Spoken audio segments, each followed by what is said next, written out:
We are live. Okay, we are live. This is Senate Finance. This is May 16th. And we are to take up something other than education today. We're going to start working our way through the bills that have been referred to us. And the first one is H484. It's Michael O'Grady, miscellaneous agricultural subjects. Come on up. Oh, that was a nice talk there. On Microsoft. So, good afternoon, this is Mike O'Grady, City Council. I'm going to walk you through H484. There are a couple of provisions in it that relate to fees. Specifically, the registration of things called beneficial substances, registration of pesticides, and those are the two big ones. There are some tax provisions in it, specifically making certain land eligible for use value and providing a tax deduction for certain agricultural income or capital gains from the sale of farm lands. So with that said, should I put the bill on the screen? Yes, that would be.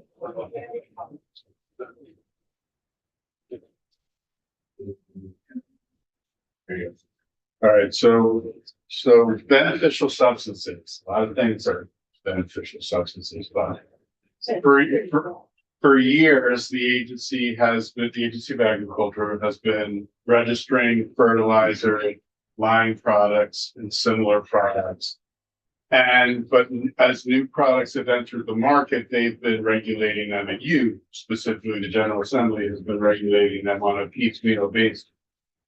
But so has every other state. And that's led to some differences between the states about how certain products are regulated or what they're characterized at, or even the definitions for the certain types of products. So you may not know this, but there is an American Plant Food Control Officials Association, APCO, that works with state agricultural agencies to about the regulation of substances that are plant food. And in March of 2024, APCO met and they passed the Uniform Beneficial Substances Act as a consensus approach to regulating these beneficial substances. And that's what the first 26 pages of H44 is about. It's about implementing the APCO Uniform Beneficial Substances Act. Now, fertilizer, lime, and now these beneficial substances are all required to register their product in the state prior to sale. And let's look at some of what these products are. Beneficial substance, any substance or compound other than primary, secondary, and micro plant nutrients, exclude pesticides that can be demonstrated by scientific research to be beneficial to one or more species of plant, soil, and media, and includes plant amendments, plant biostimulants, plant inoculants, soil amendments, soil inoculants, and other chemical or biological substances. You get all the definitions of those terms, fertilizer included. And then you come to page 8 where you find the registration fee. Registration. It's $85 per product for any of those fertilizers or beneficial substances. If it's a line product, it's $50 registration fee. Those registration fees are comparable to other states. Some are a little lower, some are a little higher. We're not an outlier. And so that's what this would do. It would apply that $85 fee to new classes, and really the new classes, because the state already regulates plant biostimulants, soil biostimulants, and plant amendments and soil amendments. What the state doesn't regulate right now are plant inoculants and soil inoculants. And those are the ones consisting of microorganisms to be applied to the plant or the soil for the purpose of enhancing the availability and uptake of plant nutrition root system. So those two new categories of products are going to be paying the $85 fee. And so This goes to the Department of Ag. goes to the Department of Ag. They have their special fund. It's the seed feed fertilizer fund that they use to pay for implementation of all of those programs. Maybe we should just call them beneficial substances. Well, the seed fees go into it too, so maybe the seeds are beneficial substances, All right. not under this step. But then I assume you don't want to go through all the details about the beneficial substances program.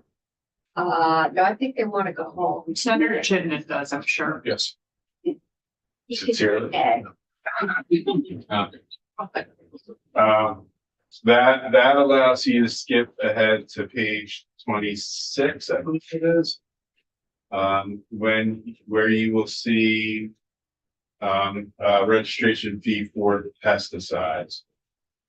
Currently, the Agency of Agriculture and its pesticide authority is directed to provide for and manage the collection of unwanted or waste pesticides. And they do that largely by working with the solid waste management entities who, as part of their household hazardous waste programs, collect unused pesticides. The issue is that some of these solid waste management entities don't feel that their costs are being adequately covered. So what the agency, the industry, and the solid waste management entities all agreed to is to add an extra $50 to that registration fee. And that it will be deposited into the pesticide fund and used to meet the requirements in 929.86. And 929.86 is that requirement for the Agency of Ag to collect unwanted pesticides. And it will be used to pay and cover those costs of the solid waste management entities. And while that is going on, there is going to be a pesticide disposal study.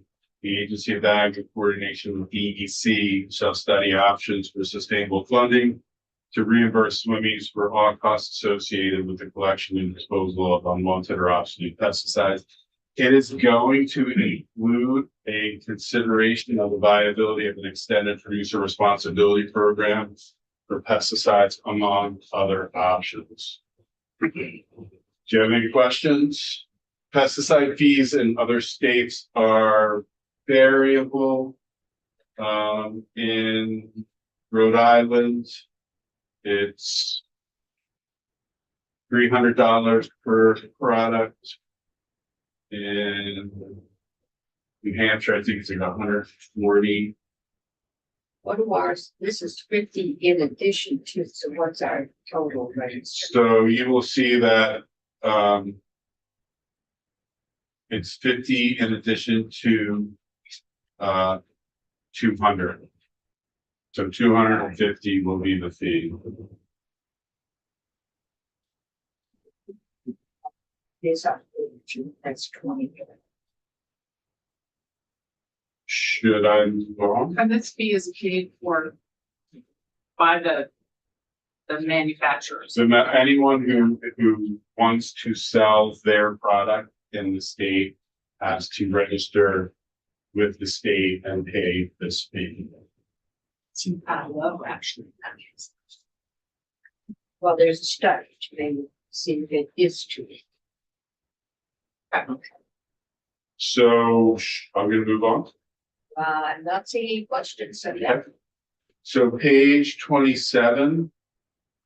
This is a proposal to change the definition of what is eligible ag land for current use. As you know, you can qualify up to 25 acres for current use if you're producing $2,000 from that parcel from the sale of farm crops in 1 of 2, 3 of 5 calendar years. The Committee on Agriculture heard testimony that there are farms that are not selling their crops, so that they are donating them to charitable organizations for use for food security programs. And those farms would not qualify for current use because they are not selling. So this would allow for those farms to qualify for current use if they are donating at the same thresholds for sale. Okay, Section has a fee. Pardon? You missed section 4. Stormwater permits does have a fee thing in it. The impact fee. It doesn't impact these because they are still required to get their permit. Oh, And what they will not be paying is an offset fee, right. but they are not guaranteed to pay an offset fee anyway. Okay. So when you do the stormwater management manual, you do an engineering feasibility analysis to determine what you can physically do on a property. And then if you can't do everything that you need to meet your performance measures, you have two options. You do an offset, which is a project in that watershed to reduce the amount of sediment flow, et cetera, that will get you to your performance measure, or you pay an impact and a stormwater fee that goes into a fund that's then used to do other offsets. And you're not guaranteed, you could just find offsets and never pay a fee. That's not very realistic. Right. But And in this case, they don't have to they do won't be, either. They don't have to paying, find an right. offset or do the fee, but they would still have to get the permit. they still have to get the permit fee would be paid. The issue with Rutland Fair, many, I wouldn't say many, I think there's 3 or 4 fairs that are subject to the 3 acre. 3 are in the process of complying. Rutland has unique site constraints. They're up against a railroad on one side of their border, the US highway on another side of their border, a residential subdivision on another, and a commercial zoned area on another. They can't do the types of things that, say, Champaign Valley could do because of the amount of land that the other fairs has. So A&R went out to the site, they did a review of the site constraints and said, you know, you're right. Just get the permit, do what you can. We'll work with you on what you can do. Otherwise, you met your standard. you can only do what you can do.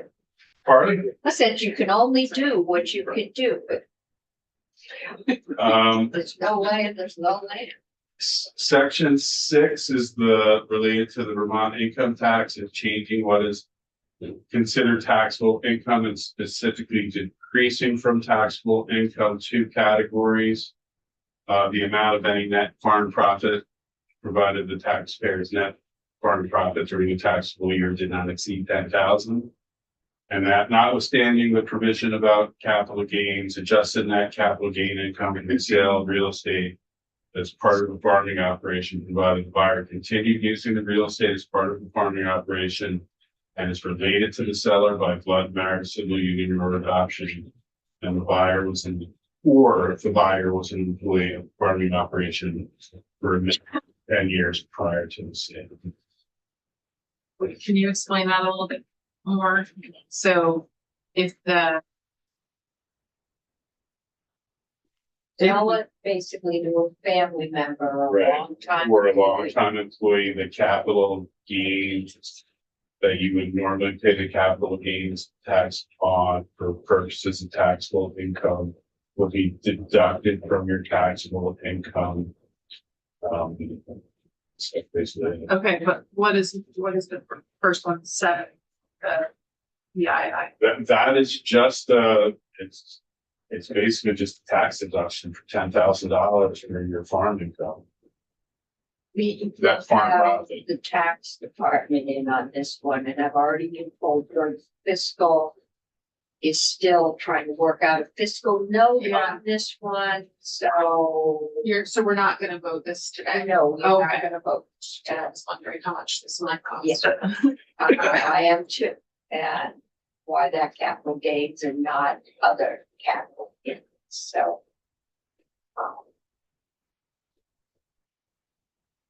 had this tension with the ag committee. And that is the bill. Okay. So, the one, yeah. Doesn't sound like there's a whole lot going on with fees, but definitely that capital gains is gonna need some explanation. And, we should probably ask Senator Ingles to come in next week and talk to us about what their thinking was. And, James Duffy is here to join fiscal. Are there any questions reminding me? Okay, James, give us what you've got. And Eddie? We'll see if we can find out anybody who's talked to it. Drop a note down to Russ Ingles and see if he'll talk to us or send somebody to explain to us. Yeah, and maybe joint. I'll have to ask the electric council, I'm not sure who this would be. If there's any other capital gains that we do something similar. Okay. For the record, James Duffy, Joint Fiscal Office. So we are preparing a fiscal estimate for the tax provisions of H 484. Today I'm going to walk through the bill, but Joint Fiscal would do a walk through the fiscal components of the bill, prime the committee for when we are back next week to provide those numerical estimates of specific tax provisions. There are some other fiscal impacts as well, fees, which the chair mentioned. So I'll just run through the different categories of impact, and we can, I'm happy to take questions from the committee and identify any potential areas for further investigation for our testimony next week. So I'll just run through them kind of one by one as they appear in the sections of the bill. So section 1, as our legislative council talked about, would establish registration requirements for beneficial agricultural substances. Joint Fiscal Office talked to AFM about this provision of the bill. It's not anticipated that this would increase the fees paid by any current fee payers or increase the amount of revenue paid to the state from this registration system. The vast majority of beneficial substances that will be registered under this new category are already captured under existing definitions. And so this isn't expected to increase the fee revenue paid to AFM or the fee paid by fee payers. Sections 2 and 3 of the bill deal with the pesticide registration fee, an additional $50 fee levied on the registration of pesticide products for sale in the state. Just as a little bit of extra fiscal context here, these fees currently are deposited to the Agricultural Water Quality Special Fund and the Pesticide Monitoring Special Fund. There's split between those two. The additional $50 fee would be deposited to the Pesticide Monitoring Special Fund to be able to help cover the cost of disposing of unwanted or obsolete pesticides. JFO's estimate is that this would raise about $615,000 per year for the Pesticide Monitoring Fund. For that purpose, the amount of revenue generated and the amount of product registrations have been rather flat for the last 5 fiscal years. So we feel comfortable saying this will generate about $615,000 for that fund the next fiscal years. This gets us into the tax provisions of the bill.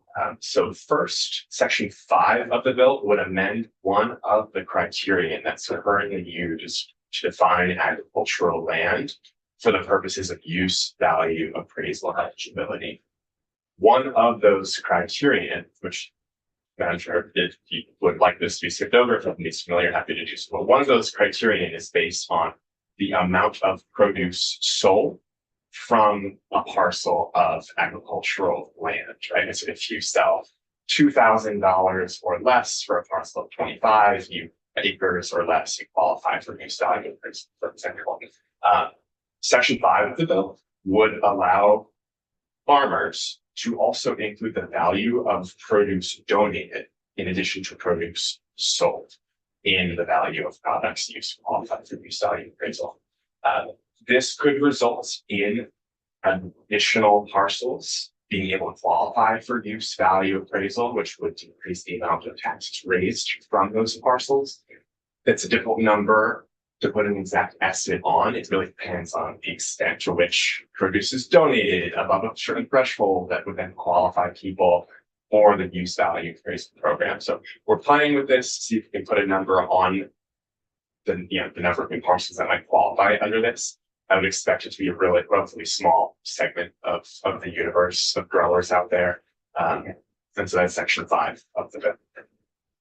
And then section 6 is kind of the meat of the tax provisions of H484. So the first part of section 6 would add to the list of excluded items from Vermont state taxable income, any net farm profit under $10,000. So if you are someone who has $10,000 or less net farm profit in a given year, that $10,000 will be excluded from your Vermont state taxable income.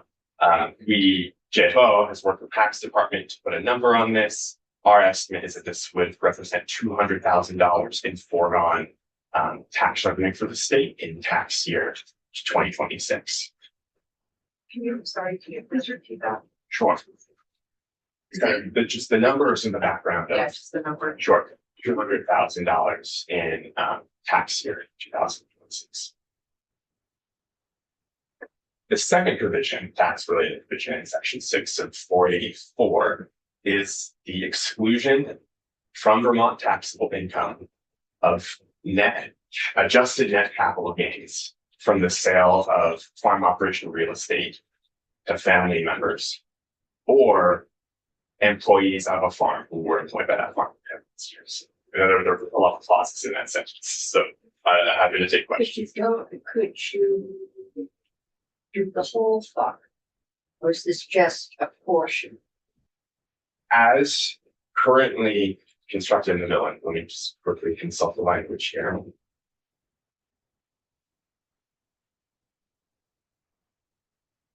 As currently written in the bill, this would be an exclusion. I want to get this right, because I think this is an important point. This would be from the sale of real estate that is part of a farming operation. Is the current language in the bill. So it's not the whole farm, it's just like a subsection. You can subdivide off and for your family or.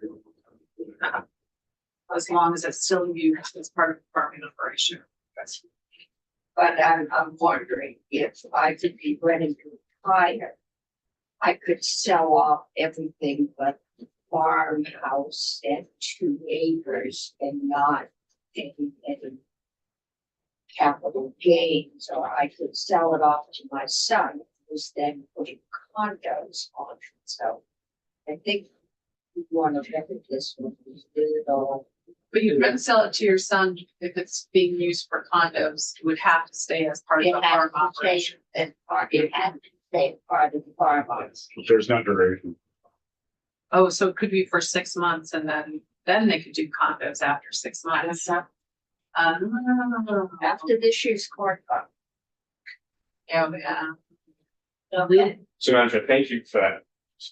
Thank you for that. I just realized I did omit that very important second criterion for this in my initial offer. So not only is this for sales of farm operation real estate to family members, long-term employees, the second condition of this exemption is that it be continually used. It continue to be used as a farm operation. As legislature just point out, the text of the bill simply says, provided the buyer continue using the real estate as part of a farming operation. So that's But it doesn't say irrespective for how long. of any time horizon. And I do know that there is a similar provision as it pertains to land use change tax, right? And if property is transferred and it's maintained as an agricultural use, right? There's certain exemption or reduction in land use change tax, but properties or tax department has some experience there with kind of following uses into the future of a property, and I think they'd be happy to provide We'll some have additional her to detail come on in that. and talk to us about land use change taxes and what this would be. With the land use change tax, Ag Land has to annually register. So there's that annual check back that they are continue to be in farming. Okay. Okay, And so JFO is working on an estimate for this provision to present to the committee when he takes out page 44 again next week.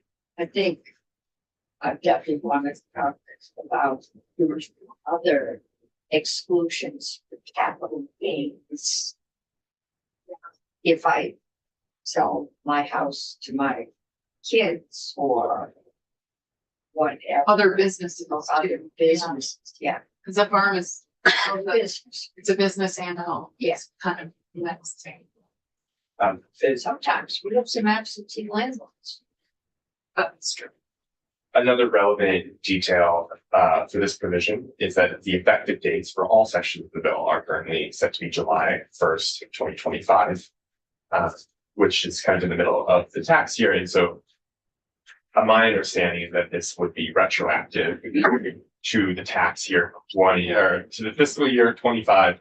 And, the budget construct for the fiscal year Okay, 26, rather, it does not currently include foregone tax revenue. So I just wanted to point that out for the committee's consideration as well. My understanding is that this would be retroactively, and there's no currently built-in funds for this in the FY 26.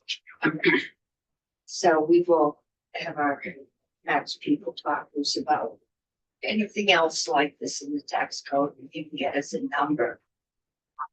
I think it would be hard, or I guess if you knew the number of sales to a long time employee.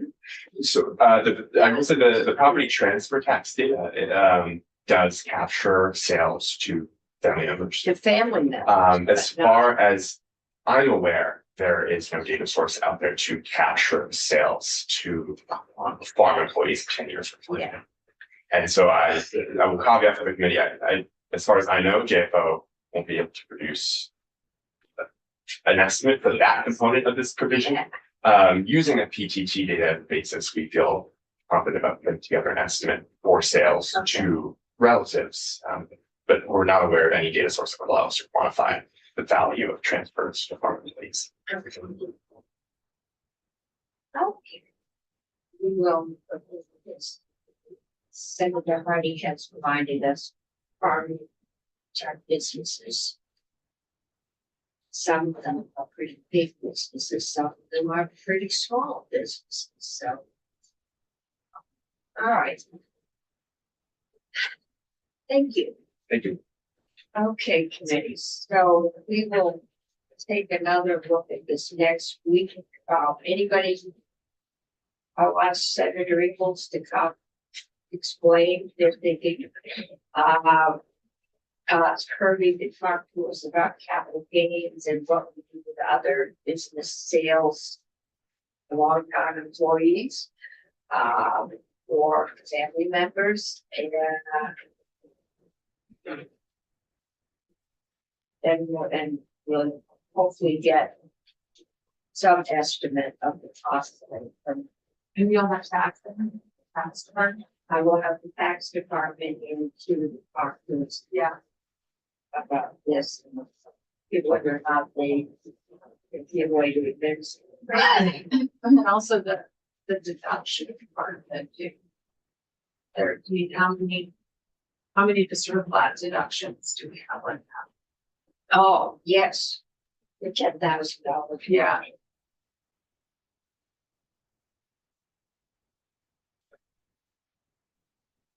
Okay, Considering. we have Megan on Zoom. We have Megan on Zoom, so we are moving on to page 484. An act relating to miscellaneous agricultural subjects, and okay, we've Megan Kirby, General Counsel. I'm actually here too. There you are. Okay, I'm not so Megan. who's on Zoom? Danielle. No, I'm Danielle. You're That's Danielle. Megan. That's Megan. Okay, and you're the commissioner. Right. All right, and you're the general counsel for Forest Parks and Recreation. Okay, got it. Welcome. Thank you. Thank you for having us here today. For the record, Danielle Fitzko, Commissioner for Parks and Recreation. And as you mentioned, Megan Kirby's with me. I get over my skis, but Megan on screen to help out. I just want to thank you for considering code amendment to H 484. I know it's a beautiful Friday. I know you're getting close to the end of the session. I'm sure you all really want to go home. So we are just really grateful. We don't normally ask for an amendment for consideration this late in the session, but when we learned about an issue, it just didn't feel right not to try and ask something to happen around it. When we learned about this, This was last minute, I think I got. Okay, so it is on, this is the heavy cut rule, it is on our website under Megan's name. Okay. And you would, this is an amendment you would like added to the ag. yes, Have you been to the ag committee? we talked to the ad committee, and they were okay with it. And like, we literally just started it like on Monday. Welcome to our world. I'm gonna catch up and learn how to run like you do. You know, when we learned about this, we reached out quickly to Ledge Council, Michael Grady and Damon Leonard, to sort of investigate this issue that we have with the heavy cut rule. And together we sort of like, what can we do to go forward? So what you have is a sort of proposed amendment around that. We think it's a simple administrative fix, and I just want to thank Ledge Why Council. don't you just let us know what the problem? I'm gonna get into that right now. So I want to just give you a little bit of background. So I don't think I should take more than 5 minutes about what the heavy cut rule is. That's fine. Okay. In 1997, the legislature passed an act to regulate the heavy cutting of timber resources. Basically, if you're gonna do forest management of 40 acres or more, and you're gonna cut what's called below the sea line, which is a silvicultural term, that you're gonna leave sort of a lower stock level of acceptable timber resources, you have to apply for a permit from FPR. Our foresters review that, we either approve or deny that request. As part of that legislation, we were asked to go and create a rule to sort of set how the application process would unfold and some of the guidelines around that. So in 1997, we created that rule, being an emergency rule.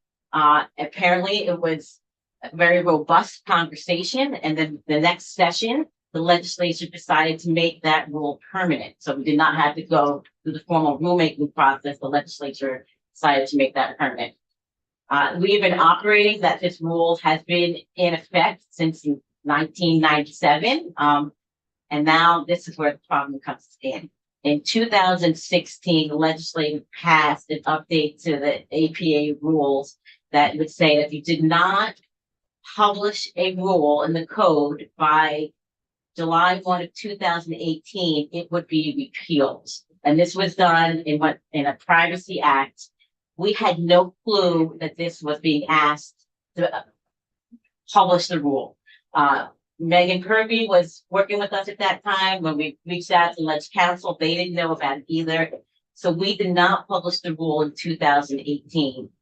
So you could say that right now that rule potentially could have been appealed because we did not publish it. And so that's what this fix is really all about, is providing us an opportunity to publish the rule. We looked at the rule, it's still functioning really well for us. We have other rules in the pipeline that we really need to get to. And so it would be probably an unnecessary lift for us to have to go through rulemaking. So that is our ask for your considerations, to provide us the opportunity to publish the rule so we can make sure that it's still have the authority. And the effective date would be on passage. Okay. That's our ask.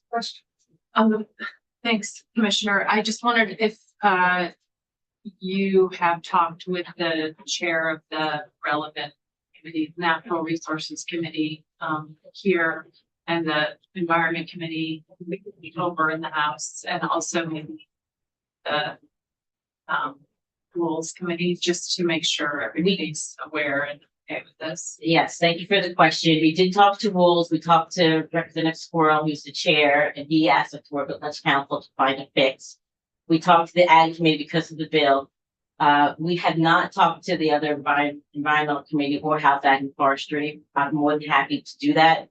We felt like it was an administrative fix, so we didn't necessarily do all the groundwork, particularly because we're running fast right now, but we certainly can loop back there. Been in effect for 25 years. 1997, Well, I asked because the chair of my morning committee yes.